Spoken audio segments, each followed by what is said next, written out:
صل على محمد وآل محمد. اعوذ باللہ من الشیطان الرجیم. بسم اللہ الرحمن الرحیم. الحمدللہ رب العالمین، والصلاة والسلام علی اشرف الانبیاء والمرسلین سیدنا و نبینا ابی القاسم محمد. اللهم صل على محمد وآل محمد وعلى اہل بیتہ الطیبین الطاہرین المعصومین المنتخبین المنتجبین ولعنت الدائمة على أعدائهم وغاصب حقوقهم ومنكر فضائلهم أجمعين. أما بعد، فقد قال الحسين عليه الصلاة والسلام: فإني لا أعلم أصحابا أوفى ولا خير من أصحابي ولا أهل بيت أبر ولا أوصل من أهل بيتي. صلوات محمد وعلى محمد. اللهم صل على محمد وآل محمد. عزادارانی مظلوم کربلا، اہل بیت سے محبت کرنے والوں، امام حسین علیہ السلام اپنے دوستوں، اپنے ساتھیوں، اپنی مدد کرنے والوں اور اپنی نصرت کرنے والوں کی تعریف کرتے ہوئے شب عاشور یہ اعلان کر رہے ہیں کہ جیسے دوست، چاہنے والے، مدد کرنے والے مجھ کو ملے ہیں، ویسے اس آسمان کے نیچے، زمین کے اوپر، دھرتی کے اوپر کسی اور ہادی اور رہبر و لیڈر کو نہیں ملے. خدا کی جانب سے بھیجے ہوئے کسی نمائندے کو جو ہماری ہدایت کے لیے آیا وہ انسان کسی کو نہیں ملے جیسے اس کو ملے، اور نہ ہی ایسے خاندان والے اور پریوار والے کسی کو ملے. آج آپ جس شہید کا تذکرہ سنتے ہیں، اس شہید کے ذکر میں عجیب درد ہے، غم ہے. کل میں نے آپ کے سامنے مولا عباس کے متعلق چند باتیں کہی تھی. اس میں سے مولا عباس کا جو ہمارے نام پیغام تھا وہ یہ کہ اگر تم میرے جسم کے ٹکڑے ٹکڑے بھی کر دو، میرا ایک تم نے ہاتھ کاٹ ڈالا ہے، ٹھیک ہے کاٹ ڈالا، دوسرا بھی کاٹ دو گے کوئی فرق نہیں پڑتا، تم میرے جسم کے ٹکڑے ٹکڑے کر ڈالو، مار ڈالو، کچھ بھی کر دو، میں ہمیشہ دین کی مدد کروں گا. صلوات محمد. اللهم صل على محمد وآل محمد. میں دین کی مدد کروں گا، دین کی مدد سے، دین کی حمایت سے، دین کے سمرتھن سے، انی احامی، احامی یعنی مدد کر، حمایت کرنا، حمایت یعنی سمرتھن کرنا، اس کو بچانا، بچانے کے لیے اپنا سب کچھ قربان کرنا. پھر میں نے آپ کے سامنے بتایا کہ دین کی حمایت عباس کی زندگی کا، غازی کی زندگی کا، شہداء کربلا کی زندگی کا مقصد ہے کہ وہ دین کی حفاظت کرے، دین کی حمایت کرے، دین کا سمرتھن کرے، اس کو کبھی تنہا نہ چھوڑے.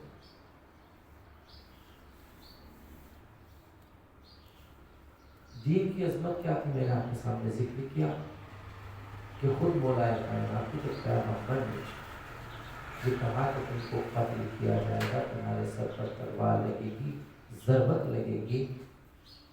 رمضان کے مہینے میں تو مولا علی نے نہ قاتل کا نام پوچھا، نہ جگہ پوچھی، ایسا کوئی سوال نہیں کیا، بلکہ ایک سوال کیا: یا رسول اللہ، کیا میرا دین سلامت ہوگا؟ کیا میں اپنے دین پر رہوں گا؟ دین سے نکل تو نہیں جاؤں گا؟ میں اپنے دین پر رہوں گا؟ پیغمبر نے کہا ہاں تم اپنے دین پر رہو گے.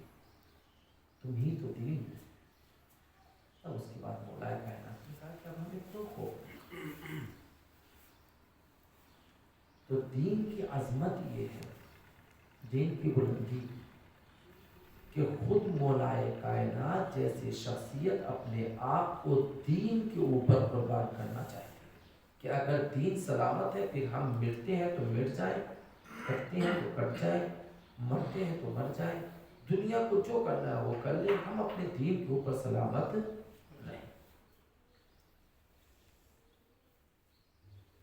دین کی میں نے احادیث کے متعلق چند باتیں، لیکن آج چونکہ جناب علی اکبر نے بھی ایک جو رقص کربلا کے میدان میں جب آئے ہیں، اس وقت جو جناب علی اکبر نے بات کہی ہے وہ بھی صرف لفظ بدلے ہیں،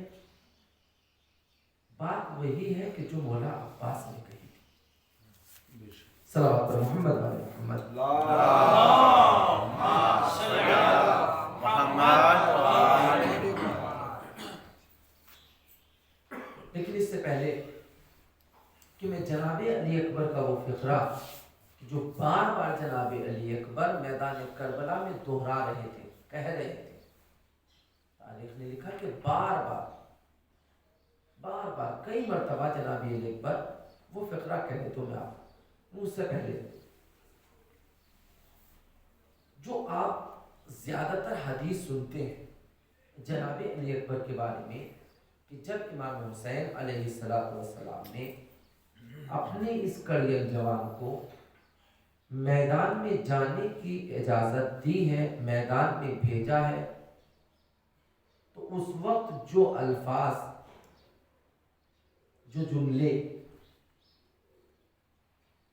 امام حسین نے جناب علی اکبر سے کہے تھے بھیجتے وقت، جناب علی اکبر کو بھیجتے وقت جو جملے کہے تھے وہ خدا کو مخاطب کر کے کہے تھے، خدا سے کہے تھے گویا۔ میں اس کی تھوڑی سی وضاحت آپ کے سامنے کرنا چاہتا ہوں۔ امام نے ارشاد فرمایا، اللہم اشہد علی ہؤلاء القوم، میرے پروردگار، میرے مالک، میرے خالق، میرے پیدا کرنے والے، تو گواہ رہنا اس قوم کی ظلم و زیادتی کے اوپر، یہ جو ہمارے اوپر ظلم کر رہی ہے تو اس قوم کے اوپر گواہ رہنا میرے مالک۔ کہا کیا کہ فقط برز الیہم غلام، میں ان کی جانب بھیج رہا ہوں ایک ایسے غلام کو، ایک ایسے نوجوان کو، ایک ایسے جوان کو بھیج رہا ہوں کہ اشبہ الناس خلقا و خلقا و منطقا برسولک، کہ جو ایسے غلام کو، ایسے جوان کو، ایسے نوجوان کو ان کی طرف بھیج رہا ہوں کہ جو خلق یعنی خلقت میں، پیدائش میں، وجود میں آنے میں، جنم میں، جو خلقت میں، خلق کہتے ہیں اخلاق کو، کردار کو، ویوہار کو، کریکٹر کو، کا جو خلقت میں پیدا ہونے میں، خلق ہونے میں اور اخلاق و کردار میں، اور تیسرے کہا ومنطقاً، منطق کہتے ہیں بات کرنے کو، گفتگو کرنے کو، یہ جو میں آپ سے بول رہا ہوں آپ ایک دوسرے سے بولتے ہیں، اس کو کہتے ہیں منطق۔ کا جو بالکل پیدائش میں، خلق ہونے میں، پیدا ہونے میں، اخلاق میں یعنی کردار میں اور باتیں کرنے میں تیرے رسول سے سب سے زیادہ مشابہ ہے، سب سے زیادہ شباہت رکھتا ہے، ایسا ہی ہے جیسے تیرا رسول تھا، یعنی اگر ان کو دیکھے تو رسول نظر آتا ہے، رسول یاد آتا ہے، اتنا مشابہ ہے۔ خود امام حسین نے اس کی وضاحت بھی کی، کہا اذا کننا اذا اشتقنا، اس طریقے سے مشابہ ہے کہ اذا اشتقنا، کہ جب ہم کو یعنی اہل بیت اطہار کو خاندان اہل بیت میں سے اہل بیت کے پریوار والوں میں سے کسی کو یہ شوق پیدا ہوتا تھا، یہ تمنا اور یہ آرزو ہوتی تھی کہ وہ پیغمبر کے چہرے کی زیارت کرے، الی وجہ رسول، پیغمبر کے چہرے کی زیارت کرے، تو وہ علی اکبر کے چہرے کو دیکھ لیا۔ اب میں آپ کے سامنے ایک جملہ، میں نے کہا خلقت، پیدا ہونے میں، خلق ہونے میں، پیدائش میں، اور اخلاق و کردار اور کریکٹر میں اور گفتگو کرنے میں بالکل پیغمبر سے مشابہ ہے۔ پیغمبر کی خلقت کیا ہے؟ پیغمبر کی خلقت ہوئی ہے نور سے، پیغمبر نوری ہے۔ اب میں اس کی زیادہ وضاحت نہیں کر سکتا، ورنہ ہندوستان پاکستانی ماحول سے کہہ دے تو بہت زیادہ ہو سکتا ہے، لیکن مجھے آپ کو سمجھانا ہے، شاید آسان الفاظ میں کچھ تو دو چار لفظ سے، لیکن کہا خلقت نوری ہے، پیغمبر کو نور سے خلق کیا گیا۔ پیغمبر نے ارشاد فرمایا اول ما خلق اللہ نوری، سب سے پہلے خدا بند عالم نے میرے نور کو پیدا کیا، اور وہ نور خود میں، یعنی پیغمبر کو جو پیدا، ہم کو مٹی سے پیدا کیا گیا، ہم کو اس پانی کے یعنی ہمارے اس جسم کے پیدائش میں، خود ہمارے پیدا کرنے میں خدا بند عالم نے بہت سی چیزوں کو ملایا، لیکن خلقت پیغمبر نے کہا ہم کو پیدا کیا، مجھ کو پیدا کیا، کس سے؟ نور سے، یعنی پیغمبر کی جو خلقت ہے وہ نور سے ہے۔ تو گویا کہ امام حسین نے جو یہ کہا کہ خلقن تیرے پیغمبر کے خلقت میں سب سے زیادہ مشابہ ہے، یعنی گویا کہ جناب علی اکبر کی خلقت بھی نوری ہے۔ دوسرا توجہ کریں، اس سے زیادہ جو اہم ہے، خدا بند عالم نے حدیث قدسی میں اپنے پیغمبر کی عظمت کو بیان کرتے ہوئے ارشاد فرمایا، صلوات محمد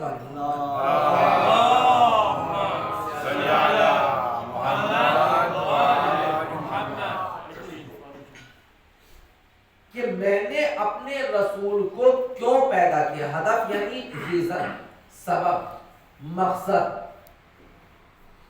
کیوں پیدا کیا، اس کا ریزن کیا ہے، اس کا سبب کیا ہے، اس کا مقصد کیا ہے؟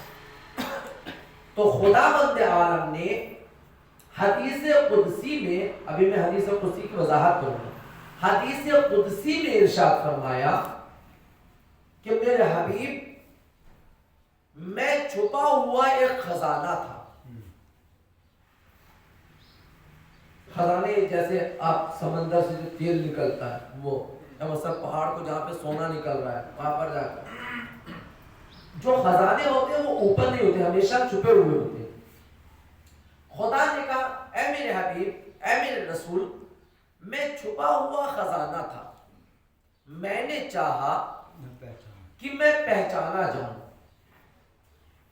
تو میں نے تجھ کو پیدا کیا، تجھ کو خلق کیا۔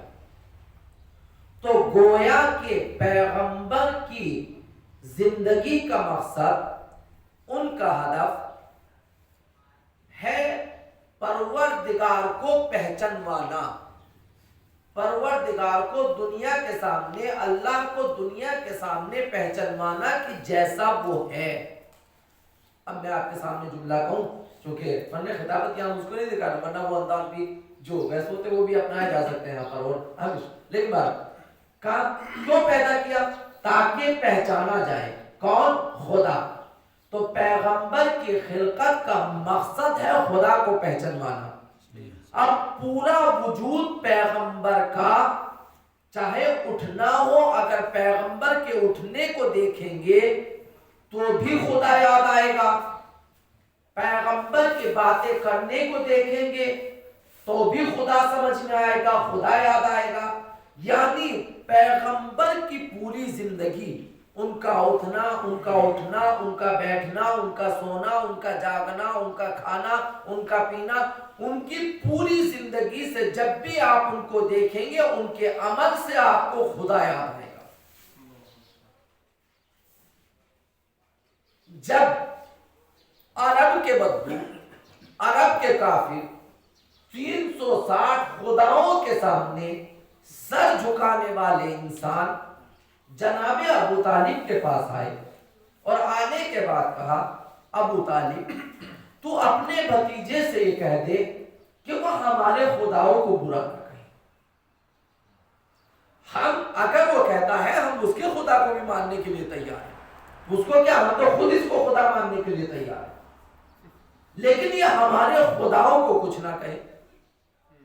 کیوں کہ اس لیے کہ ہمارے خداؤں کی جو برائیاں ہیں وہ ہم کو نظر آتی ہیں، اس کے خداؤں کی اچھائی نظر آتی ہے. یعنی پیغمبر جب کلام کرتا تھا، پیغمبر جب بات کرتا تھا، بولتا تھا، لوگوں سے گفتگو کرتا تھا، تو ان لوگوں کو اپنا یہ جن کے سامنے سر جھکا رہے تھے سمجھ میں آتا تھا یہ خدا نہیں ہے، اور جس کے بارے میں یہ بات کر رہا ہے یہ خدا ہے.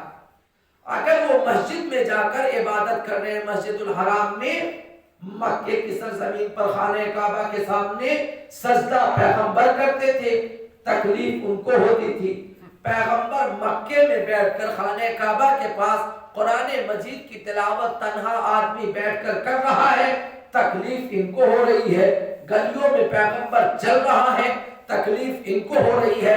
آخر وجہ کیا تھی، سبب کیا تھی؟ کہا اے ابو طالب ان کو منع کر دو، یہ اپنی چال ڈھال بدل دیں، یہ اپنا انداز بدل دیں، یہ اپنے بات کرنے کا انداز بدل دیں، یہ اپنی باتیں کرنے کا انداز بدل دیں. اب ان کو اقتدار چاہیے، اقتدار ہم دیں گے، ان کو حکومت چاہیے، حکومت ہم دیں گے، ان کو جو کچھ چاہیے وہ ہم دینے کے لیے تیار ہیں. تو پیغمبر نے اس وقت بھی وہی جملہ کہا کہ جس سے خدا کی توحید سمجھ میں آئے، وہ سمجھ میں آئے. تو فوراً پیغمبر نے اپنے چچا کے ذریعے سے ان تک یہ پیغام پہنچوایا کہ میرے چچا ان سے جا کر یہ کہہ دو اگر وہ میرے ہاتھ کے اوپر، اگر ایک ہاتھ کے اوپر سورج اور دوسرے ہاتھ کے اوپر چاند رکھ دے، پھر کہے کہ میں اس راستے کو چھوڑ دوں، تو میں تب بھی اس راستے کو چھوڑ نہیں سکتا. یعنی کیا مطلب، پیغمبر نے اپنے اس جملے میں بھی اپنے عظمت کو بھی بیان کیا اور اپنے خدا کو بھی پہچانوایا. تو پیغمبر کی زندگی کا ہدف ہے خدا کو پہچانوانا. امام حسین کہہ رہے ہیں خلقت میں بھی اس کی طرح ہے، یعنی آپ جناب علی اکبر کی زندگی کو دیکھیں خدا یاد آئے گا. شاید یہی وجہ تھی کہ امام حسین علیہ السلام نے صلوات محمد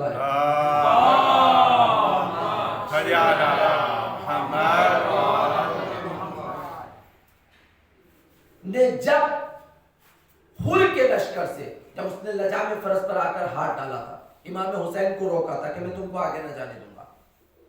اس وقت جب اذان کا ٹائم ہوا اور امام حسین نے حر سے کہا کہ نماز کا وقت ہو گیا تم الگ پڑھ لو، تو وہاں پر جو امام حسین اپنا مؤذن لے کر آئے تھے وہاں پر اس مؤذن سے اذان نہیں دلوائی، بلکہ اس پہلی جھڑپ میں کہ جہاں پر حر امام حسین کو روکنے کے لیے آ رہا ہے، پیغمبر نے جناب علی اکبر سے اذان دلوائی ہے. آپ یہ صبح عاشور سنتے ہیں، نہیں اس سے پہلے وہاں پر اذان دلوائی. اور پھر صبح عاشور کی صبح امام حسین نے پھر علی اکبر سے اذان دلوائی. میں نے کہا کہ پیغمبر کی زندگی کا ہدف خدا نے بتایا حدیث قدسی میں ہے اپنی معرفت کے لوگ مجھے پہچانے میں اللہ ہوں. امام حسین نے اپنے بیٹے علی اکبر سے جب حرس کے دشمن حر کے لشکر سے ملاقات ہوئی، جب وہ روکنے آیا تھا تب بھی علی اکبر سے اذان دلوائی اس کی توحید کا کلمے کے لیے، اس کی اذان کے لیے. خدا امام حسین نے جناب علی اکبر کو کھڑا کیا. جب صبح عاشور ہوئی، عاشور کی صبح آئی، پھر امام حسین نے جناب علی اکبر سے اذان دلوائی. امام حسین علی اکبر سے اذان کیوں دلوا رہے ہیں کہ میں نے بتایا ہے میں یہ اعلان کروں گا کہ میرا بیٹا رسول سے سب سے زیادہ مشابہ ہے خلقت میں، اور چونکہ پیغمبر کے خلقت کا ہدف ہے خدا کو پہچانوانا، لہذا میں اپنے اس جہاد میں علی اکبر سے اذان دلوا کر دنیا کو بتا دینا چاہتا ہوں کہ دیکھو میرا بیٹا اذان دے کر بتا رہا ہے شبیہ پیغمبر کہ ہمارا مقصد وہی ہے کہ جو پیغمبر کا مقصد تھا. یہ دوسرے امام حسین نے کیا کہا؟ یہ خلقت میں، خلق میں یعنی کردار میں ان کا اٹھنا پوری زندگی میں، اگر اس کے اوپر بات کی جائے جناب اکبر کی ختم نہ ہوگی ان کے اوپر گفتگو، اس لیے کہ جو پیغمبر کا کردار ہے وہی جناب اکبر کا بھی کردار ہے، ذرا سا بھی فرق نہیں ہے، صرف فرق یہ ہے کہ وہ رسول ہے، یہ رسول اور امام نہیں ہے، ورنہ جو اخلاق، جو کردار، جو ویوہار ان کا تھا وہی بے عین جناب اکبر کا ہے۔ اور تیسرے کہا کہ گفتگو کرنے میں، بات کرنے میں، کلام کرنے میں رسول سے مشابہ ہے۔ میں کلام پیغمبر کے آپ کے سامنے 3 لفظوں میں وضاحت کر سکتا ہوں کہ پیغمبر کی زبان سے جتنے بھی الفاظ، اکچر، ورڈ پیغمبر کی زبان سے نکلے ہیں وہ سارے کے سارے 3 چیزوں میں آ کر سمٹتے ہیں۔ وہ 3 چیزیں جو پیغمبر کی زبان سے نکلا، خداوند عالم کا حکم، بات اس کی ہے، صرف زبان ان کی ہے، الفاظ بھی ادھر ہی کے اور زبان سب کچھ ان کا، خدا کا، اس کو کہتے ہیں قرآن مجید۔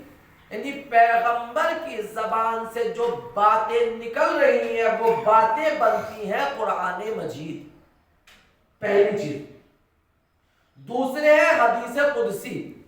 حدیث قدسی کیا ہے؟ کہ خداوند عالم نے پیغمبر سے کہا یہ بات پہنچانا ہے، الفاظ خدا کے نہیں پیغمبر کے حوالے کر دیا کہ کیسے پہنچانا ہے یہ تم جانو۔ کون سے الفاظ اس قرآن میں، الفاظ کا بھی اختیار پیغمبر کو نہیں ہے، نہ الفاظ پیغمبر کے، نہ وہ بات جو کہنا چاہتے ہیں وہ بھی پیغمبر کی نہیں، دونوں الفاظ بھی اور جو کہنا چاہتے ہیں وہ مقصد، وہ ہدف بھی کیا ہے؟ خدا کا ہے، تو وہ ہوتا ہے قرآن مجید۔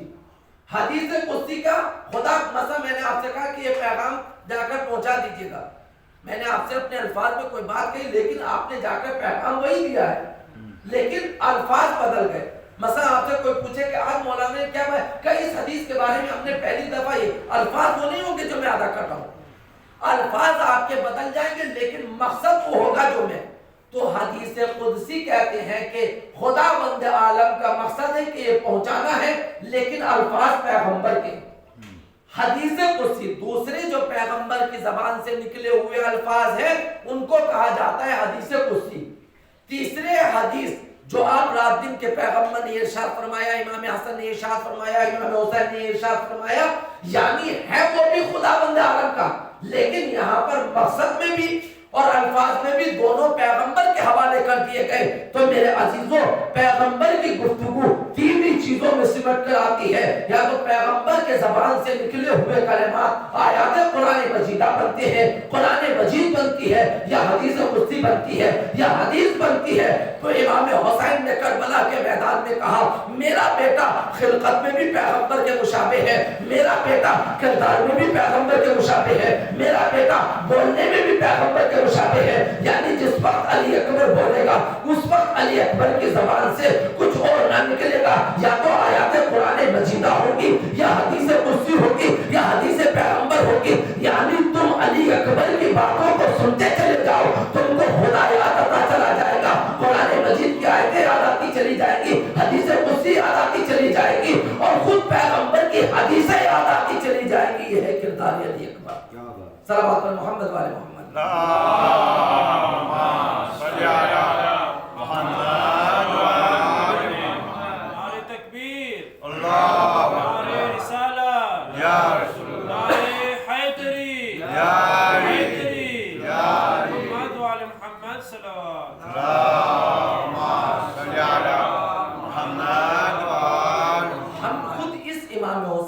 ایک جملے کے اوپر غور کریں، جناب علی اکبر کے اتنے فضائل و کمالات ہیں، اللہ اکبر۔ بس میرے عزیزوں،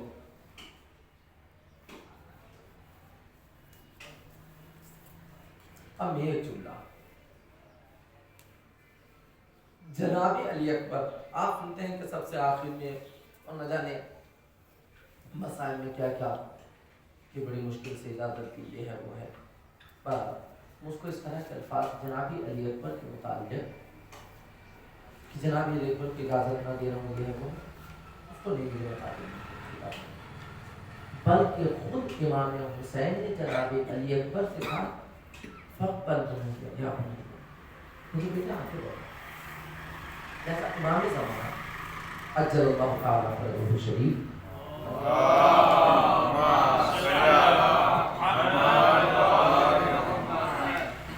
زیارت ناحیہ میں یہ امام صلی کی جس کے بعد معصوم کی زبان سے نکلی ہوئی یہ زیارت ہے، زیارت ناحیہ میں جناب علی اکبر کو سلام کرتے ہوئے ارشاد فرماتے ہیں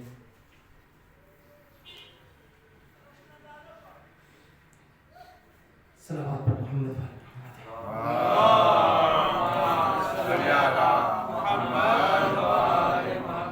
مسائل کی جانب بھی جاؤں گا۔ السلام علیکہ یا اولا قطیب من نسل خیر سلیل من سلالت ابراہیم الخلیل۔ دونوں طرح کی روایتیں ملتی ہیں کہ سب سے آخر میں بھی جناب علی اکبر جناب اصغر سے پہلے اور سب سے بعد میں جناب علی اکبر میں ڈالنے گئے، اور یہ بھی کہ نہیں بنی ہاشم کا جب سلسلہ شروع ہوا ہے، اصحاب دوست انصار جب سب شہید ہو گئے، اس کے بعد جو بنی ہاشم میں سے سب سے پہلے میدان کربلا میں گئے ہیں وہ جناب علی اکبر، پہلا شہید بنی ہاشم کا۔ امام زمانہ سلام کرتے ہیں السلام علیکہ یا اولا، پہلے سلام ہو تم پر اے ابراہیم خلیل کی نچوڑ، سلالت کہتے ہیں نچوڑ، بالکل یعنی جب آپ نے دیکھا ہوگا کہ جیسے گھی کو دیکھا ہے کہ کتنا دودھ جب آپ جمع کیجئے تو پھر آ کر اگر 1 کلو دودھ شاید تھوڑا سا نکل جائے، اسی طرح سے جو عطر ہوتا ہے جو آپ لگاتے ہیں وہ عطر کیا ہے، نہ جانے کتنے من پھول جمع کیجئے، دوسری چیز جمع کیجئے، پھر اس میں سے جا کر ذرا سا نکلے گا۔ امام نے جناب علی اکبر کے بارے میں ارشاد فرمایا سلالتم، نچوڑ ہے، بہت مشکل سے ایسی اولاد پیدا ہوتی ہے کہ تم پر ہمارا سلام اے ابراہیم خلیل کی نسل کی نچوڑ، تم پر ہمارا سلام، تم سب سے پہلے شہید ہو۔ میرے عزیزوں، جناب علی اکبر کی بس یہ آخری پیغام ہے میرا، جناب علی اکبر کی ایک خصوصیت یہ ہے کہ جناب علی اکبر کی آنکھوں، علی اکبر کے سامنے جو سب سے بڑی چیز ہے وہ ہے حق پر رہنا، جو حق بات ہے، جو صحیح بات ہے، جو سچ ہے اس کے اوپر رہنا۔ اب حق پہ اوپر رہتے ہوئے موت آئے تو بھی پسند ہے، زندہ رہے تو بھی پسند ہے۔ بہت غور سے سنیے، جب امام حسین کا یہ قافلہ کربلا کی سرزمین کے قریب ہوتا جا رہا ہے، کربلا کے پاس ہوتا جا رہا ہے، تو راستے میں کربلا سے پہلے امام حسین ایک جگہ سوئے ہیں، امام حسین کی آنکھ لگی، تو جیسے امام حسین سوئے آنکھ لگی فوراً ایک مرتبہ امام حسین اٹھے، بیدار ہوئے، جگے، اور جگنے کے بعد ایک جملہ کہ جو ہم جب کوئی مر جاتا ہے اس وقت اور آتے اِنَّا لِلَّهِ وَإِنَّا إِلَيْهِ رَاجِعُونَ، دو طرح سے، یا تو یہ جملہ امام حسین نے یا ایک مرتبہ کہا اٹھتے اللہ اکبر، دو جملے ملے، یا تو کلمہ استرجاع اِنَّا لِلَّهِ وَإِنَّا إِلَيْهِ رَاجِعُونَ یہ زبان پر جاری کیا، یا بہت ہی درد بھرے لہجے میں کہا اللہ اکبر۔ جیسے ہی امام حسین نے ایک جملہ کہا فوراً جناب علی اکبر امام حسین کے پاس آئے، بابا جان آخر ایسی کون سی مصیبت آنے والی ہے، کون سی مشکل آنے والی ہے کہ جو آپ نے اس درد بھرے لہجے میں اِنَّا لِلَّهِ وَإِنَّا إِلَيْهِ رَاجِعُونَ کہا ہے.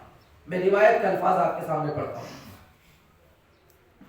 جناب علی اکبر سلام کرتے ہیں، سوال کرتے ہیں، یا ابتا لِمَ اسْتَرْجَعْتَ، آپ نے اِنَّا لِلَّهِ وَإِنَّا إِلَيْهِ کیوں کہا ہے؟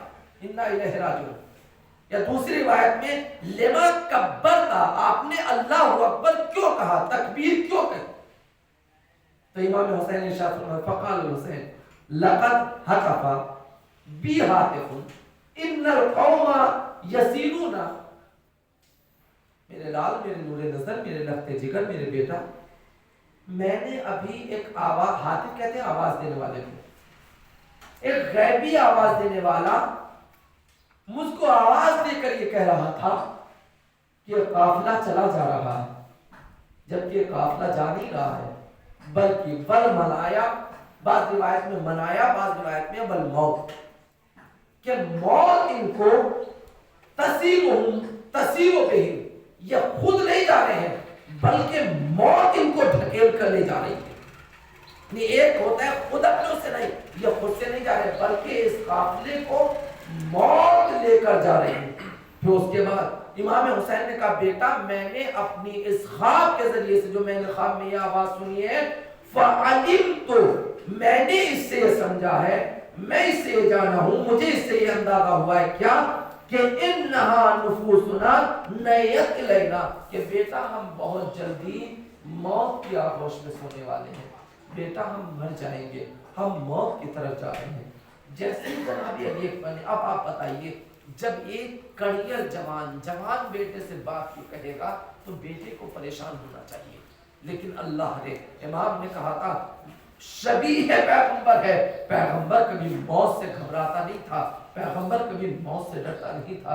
تو امام حسین چونکہ باپ بوڑھا ہے، بیٹا جوان ہے، لہذا جب کوئی مشکل آئے تو بیٹے کو باپ کا سہارا بننا چاہیے، لہذا ایسا سوال کیا کہ فوراً باپ بھی سمجھا. توجہ کریں گے، امام تو خود امام ہے، لیکن یہ ہمارے لیے پیغام ہے کہ دیکھو اپنے والدین سے کیسے گفتگو کرنا ہے، دیکھو ہماری سیرت کیا ہے، ہمارا پیغام کیا ہے. تمہاری زندگی قرآن مجید کی زندگی ہونا چاہیے. یہ امام حسین کے اس الفاظ سے تمہاری زندگی ایسی زندگی ہونا چاہیے کہ جیسے رسول کی زندگی ہے. لہذا حسین نے کہا میرا بیٹا رسول سے مشابہ ہے. اب دوسرا پیغام سنیں جناب علی اکبر کا. فوراً جناب علی اکبر نے کہا قال علی اور لسنا علی الحق، بابا مجھے اتنا بتائیے کہ ہم حق پر ہیں. تو فوراً امام نے کہا بلا یا بنیا والذی الیہ مرجع العباد، ہاں میرے لال ہم حق پر ہیں، اللہ کے نیک بندے ہمیشہ حق پر ہوتے ہیں، میرے لال ہم حق پر ہیں. بس جیسے جناب امام حسین نے جملہ کہا فوراً امام ارشاد فرماتے ہیں، وہ جناب علی اکبر کہتے ہیں قال علی اذن لا نبالی ان نموت محقین، یا دوسری روایت میں ہے کہ اذن لا نبالی بالموت. بابا جان جب ہم حق پر ہیں تو ہمیں موت سے کوئی خوف نہیں ہے، اب چاہے ہم موت پر جا پڑے یا موت ہم پر آ جائے ہمیں کوئی خوف نہیں ہے. ہماری زندگی کا مقصد ہے کیا؟ حق پر رہنا. تو میرے عزیزوں، علی اکبر کا ہمارے نام پیغام ہے.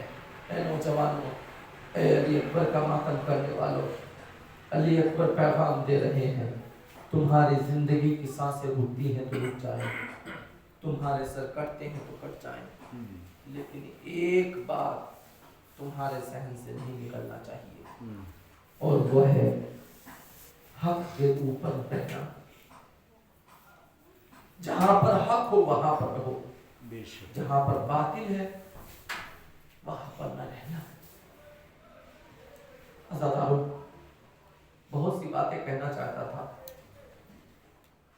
لیکن نہیں کہہ پایا، رس بھی نہیں پڑھ پایا. بس اتنا کہنا چاہتا ہوں، جب علی اکبر میدان میں آئے تھے تو ایک جملہ کہہ رہے تھے ظالموں میرا باپ مشکلات میں ہوتا ہے، میرا باپ مصیبتوں میں گھرا ہوا ہے.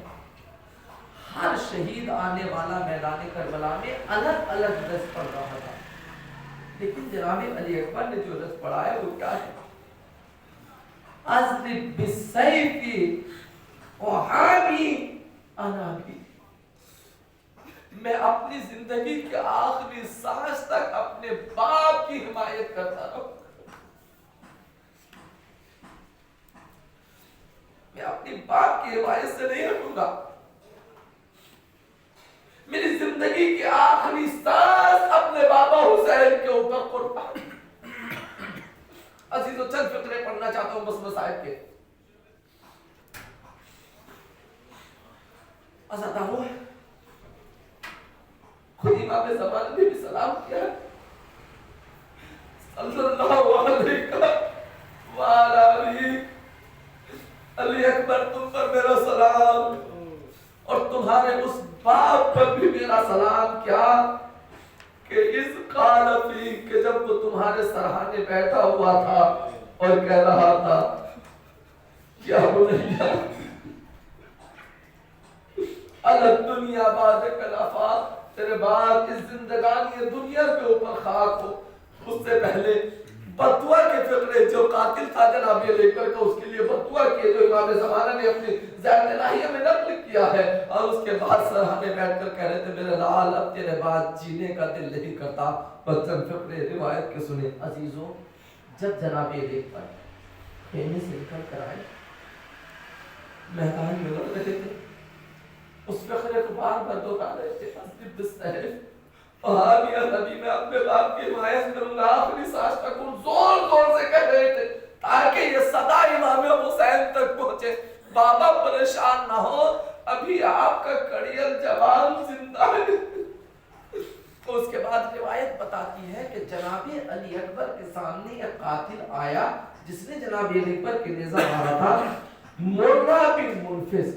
اس نے آ کر جناب علی اکبر سے ایک عجیب جملہ کہا، علی اکبر پریشان نہ ہو، میں جب تک تمہارے باپ کو تمہاری عزا میں نہ بٹھا دوں گا، تمہارے باپ کو تمہارے غم میں نہ رلا دوں گا، اس وقت تک سکون سے. اور یہ جملہ کہہ کر، یہ بات کہہ کر علی اکبر سے علی اکبر تڑپے، پریشان ہوئے. روایت بتاتی ہے کہ جب پہلا حملہ کر کے امام حسین کے پاس آئے تو بابا جان اگر ایک گھونٹ پانی ہو سکے تو اکبر کو پلا دو.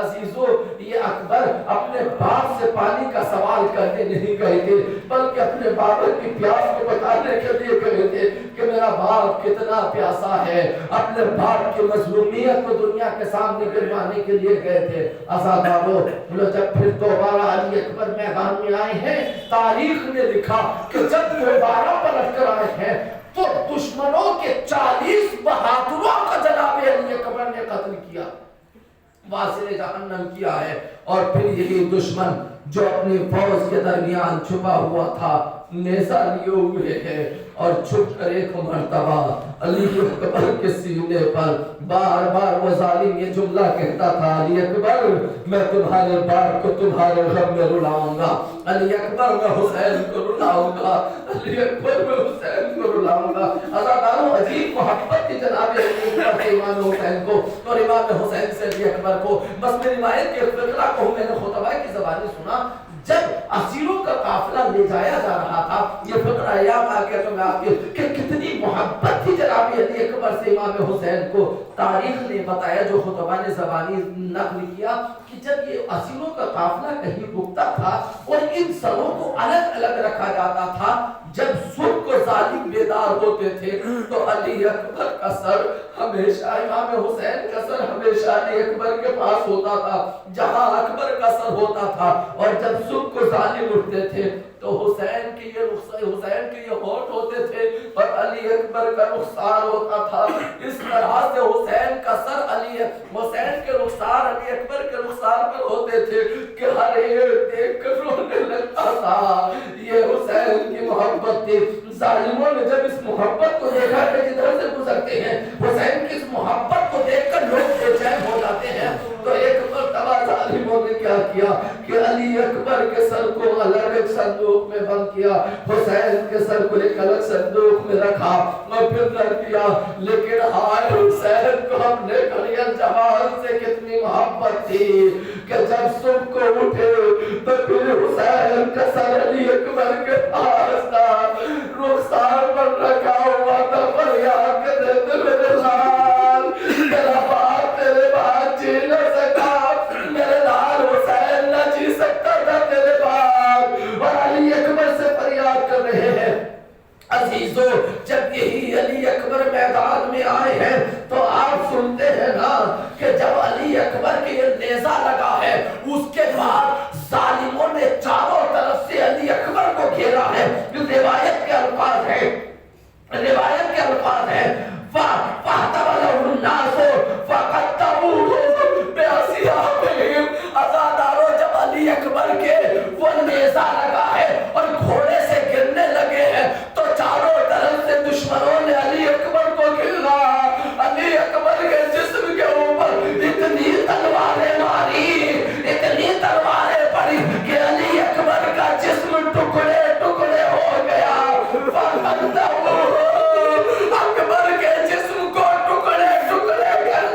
کیا